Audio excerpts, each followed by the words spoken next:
The moment the girl put down her phone, she noticed a cockroach on the table. She immediately grabbed it and threw it into a glass jar containing a spider. Just as she was about to observe closely, a strange sound suddenly echoed, but when she turned her head back, she found that the two insects in the jar had mysteriously disappeared without a trace. However, upon picking up the jar, she discovered that the cockroach had become an empty shell, stuck to the lid, clearly having become the spider's meal. To observe the hunting process again, Charlotte caught another cockroach and threw it into the jar. As soon as she tightened the lid, a strand of spider silk immediately pulled the cockroach away.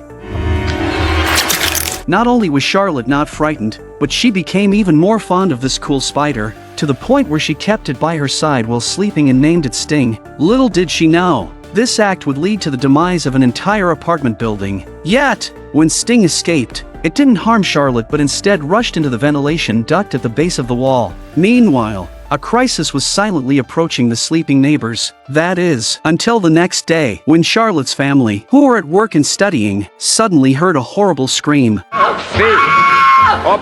The neighbor's parrot had been horribly mutilated overnight. To investigate the truth, the landlord immediately called in top exterminator Frank. With 40 years of experience, Frank quickly realized that the parrot had not been killed by an ordinary animal but by an extremely small, unknown creature, with its internal organs completely hollowed out. At that moment, Frank was drawn to a trace of blood near the vent. He quickly removed the grate to check and indeed found some unidentified slime inside. This confirmed Frank's suspicion even more. He then pulled out a smoke bomb from his pocket and tossed it into the duct, attempting to force out the terrifying creature with the thick smoke. However, he didn't know that Sting had already returned to Charlotte's glass jar. Just as Charlotte was about to feed Sting with the cockroaches she had collected, a camphor ball suddenly rolled next to the jar from out of nowhere. Surprisingly, the jar began to shake inexplicably until Charlotte removed the ball, after which the jar finally settled. To confirm her suspicion, she slowly brought the camphor ball closer to the spider silk. As a puff of white smoke rose, the silk immediately corroded and broke apart. Yet again Charlotte is horrified by the sight before her. Sting has grown several times overnight. At this point, Frank was still busy executing his extermination plan, leaving no corner of the fish tank untouched. But when he stepped into Charlotte's room to continue the pest control, he was immediately stopped by Charlotte, who feared that Frank's chemicals might kill her pet Sting. Hearing that someone was actually keeping a spider as a pet, Frank immediately warned her that spiders are not like cats or dogs. They aren't naturally affectionate toward humans. For spiders, hunting and constant feeding are ingrained in their genes. However, Charlotte didn't take Frank's warning seriously at all. In fact, it only made her dislike him even more. To dispel his prejudice, Charlotte decisively took out Sting for him to examine, but as he crouched down to take a closer look at the glass jar, even when faced with such a fierce spider, Frank still didn't suspect that it was the culprit behind the parrot's demise. In the end, he could only leave in fear. Yet, no one anticipated that Sting would open the jar again at night and begin causing havoc, quickly making its way through the ventilation ducts to the downstairs female tenant's home. The tenant's naturally alert dog immediately sensed something amiss in the ducts and began barking furiously in that direction. Annoyed, the tenant, who had been awakened by the noise, threw the dog out in frustration. Suffering from a severe headache, the tenant opened the cabinet to search for medication, unaware that Sting had already been lurking there, and that it had silently crawled onto her body. As she took down a photo of her husband and child from the wall, she had no idea that Sting was hiding behind the picture frame. Immersed in her sorrow, she had no inkling that danger was rapidly closing in on her. When she looked in the mirror to check her face, she noticed that the wound on her face had changed. Suddenly, her vision began to blur, and her head hit the bathtub behind her. Paralyzed, she could only watch in horror as Sting crawled into her mouth.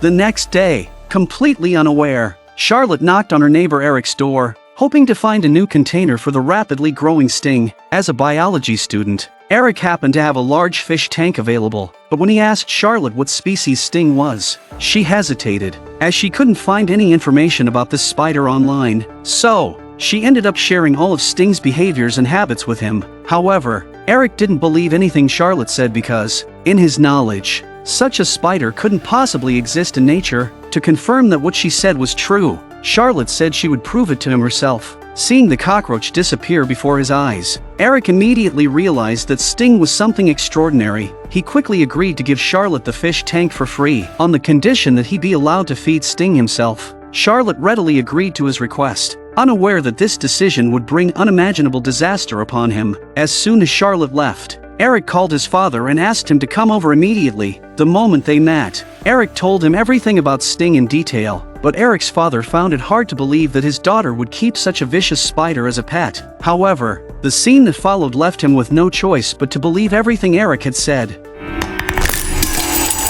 As soon as he got home, he confronted his daughter about it, but Charlotte felt her privacy had been invaded and stormed out of the house in anger. At that moment, darkness had already fully consumed Eric's mind. After a few days of feeding, Sting had grown several times larger, its terrifying growth rate far exceeding Eric's understanding. As night fell, his nightmare officially began.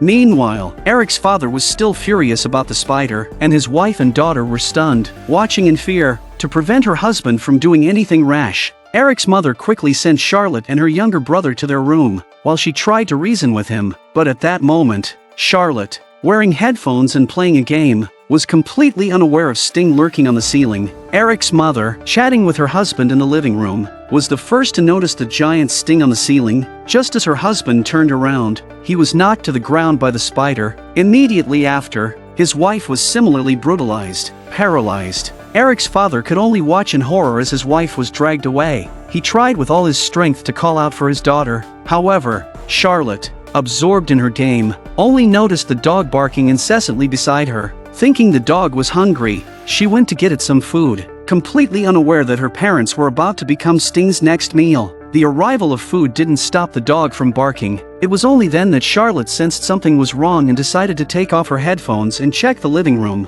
but it was already too late, and that's when she finally discovers the open ventilation duct, which makes her realize that her parents may have been brutally murdered by Sting. She broke down, screaming in agony and backing away into a corner, but she didn't notice that Sting had quietly crawled over to her little brother. When Charlotte turned to check on him, she realized her brother was nowhere to be found. She ran to the duct opening, shouting his name. The loud cries startled the elderly woman downstairs, who instantly realized something terrible must have happened and quickly picked up the phone to call extermination expert Frank. When Frank arrived at the apartment, he quickly noticed the mysterious slime on the ventilation duct, unaware that he was walking into a horrific crisis. As soon as he stepped into the elderly woman's apartment, a strange sound startled him. Frank followed the sound into a room and found a trail of blood on the floor leading straight to the duct. The loud scream startled Grandma into immobility, and she watched as Frank, who had crawled out, was dragged further into the room. What was even more baffling was that the elderly woman didn't scream for help. Instead, she calmly turned her head back to continue watching her favorite TV show. Completely indifferent to what had just happened, poor Frank could only watch helplessly as he was dragged away by Sting. However, this time a ring finally let her reaction. Immediately dialed the landlord. I did not expect the landlord with a torch in the walkway to look around, and in a corner to see the ventilation pipe was opened. In order to see what in the inside of the strange, she even directly into the pipe. Unfortunately, her flashlight suddenly died just as she entered. As she struck a match, Sting appeared and dragged her away. Meanwhile, Charlotte crawls through the pipes to Grandma's house, but strangely enough, Grandma's house isn't under any attack from Sting. It wasn't until she crouched down in front of her grandmother and caught a strong whiff of mothballs that it hit her. She quickly found a large quantity of camphor balls, ground them into powder using a blender, dissolved them in tap water, and filled a spray bottle with the mixture, determined to avenge her family. Charlotte prepared for a showdown with Sting, making sure to douse herself with the camphor solution before leaving. At this point, however, the father is not dead, but is being secured in a pipe by Sting as reserve food. The loud shouting immediately attracted Charlotte's attention, and following the direction of the sound, she found her trapped father and took out the pre-prepared camphorated water and poured it all over him. The spider silk binding him quickly dissolved, and her father, newly freed, used all his strength to crawl upward. Just as he was about to exit the duct, the sound of a baby crying echoed from above. Charlotte tried to stop her father, but it was too late. Sting's sudden appearance frightened them both, causing them to slip and fall into a garbage bin below. When Charlotte regained consciousness, Sting was already right in front of her. At that critical moment, her father grabbed the bottle of camphor solution from the ground and frantically splashed it all over Sting. After driving Sting away,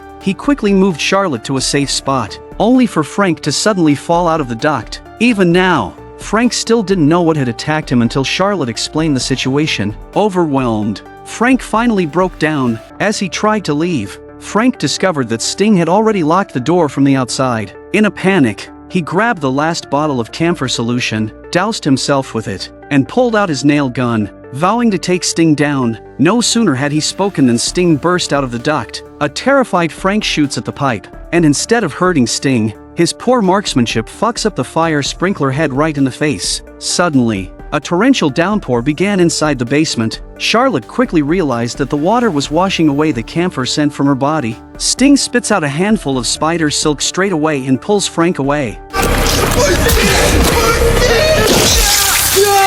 Terrified by the sight, Charlotte and her father screamed and quickly noticed the garbage disposal room nearby, so they rushed inside. To their shock, they found that Charlotte's mother and brother were also trapped there. Her father used the last of the camphor solution to successfully free them from their bindings. Just as they were celebrating their safety, Sting suddenly arrived. Seeing that the time is right, the father tries to use the switch in his hand to activate the trash compactor to crush Sting. However, the machine's power plug had come loose, leaving it completely unresponsive. The father had no choice but to smash through the iron plate, trying to connect the power supply with his bare hands. Watching Sting getting closer and closer, Charlotte rushes to use the iron plate to block the hole, but she doesn't realize that it doesn't have any effect against the powerful Sting. Seeing his family in grave danger, her father braved an electric shock to plug in the machine. Charlotte seized the moment and quickly pressed the switch, successfully crushing Sting to death. Afterward, her mother dragged her unconscious father out and immediately performed emergency resuscitation,